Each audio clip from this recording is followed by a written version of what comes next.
First question here is determine the relation. Does the relationship appear to be a function?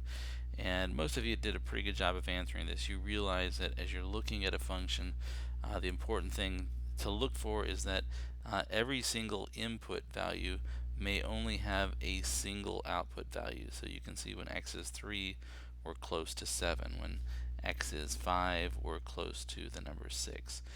There's no point where this value, input value of 5, has two different outputs. It only has the one. So this most definitely is a function because the outputs are consistent and predictable. Every single time I enter 5, I can predict that I'm going to get 6, and that's true for all the inputs that we can see on the domain here. The next question does ask, so this is a function, and for the reasons that I mentioned. Part B says, what is the domain of this function? Again, the domain are those values of x that produce valid outputs. And you can see that my domain starts when x is -2 and continues all the way until x is 7. So probably a compact way to write that is that x's are those things that are in between, starting with -2 and up to 7. When I write things in this notation, notice this is the smallest, right? And this is the larger end, right? Large. So we write from smallest to largest. So, and x's are greater than or equal to -2, but x's are also less than 7.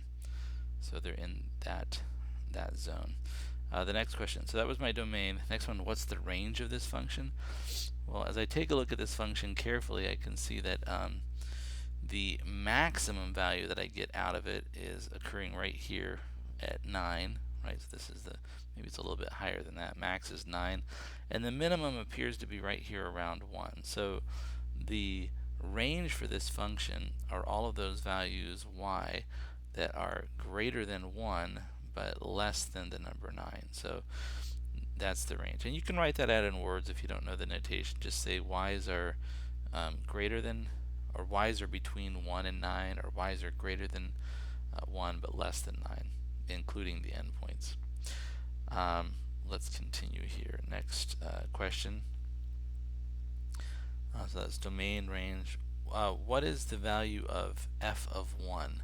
So if I plug 1 into this function, what's the output? And you can see here's 1, and we've already looked at it. It appears that when I put in 1, I get 1 out. So your answer for this question should look something like this. You can just write f of 1 equals 1. For this one, f of 7 equals, let's take a look at it. When I plug 7 into this function, you can see I've circled it here in green, and I follow this up to here. This is the point, and you can see that this point has a y value of 8. So when x is 7, the output of this function appears to 8. So I'd say f of 7 is the number 8. And then the final question is, what values of x will make f of x equal to 9? And when I look at it, I think there's only one value, right? Because it's the max here. I'll use this blue color, and it occurs right here. So if you look at it, this is a value of 9, right? So at this point, this function f of x is equal to 9. So the question is, what is x? Well, you can see x. The one x that makes that true in this case is when x is 4. So we could say f of 4 produces 9. So f of 4 produces 9. And actually the question is, what values of x? So I would just say when x is 4, we get an output of 9. So that's question 1, the first page.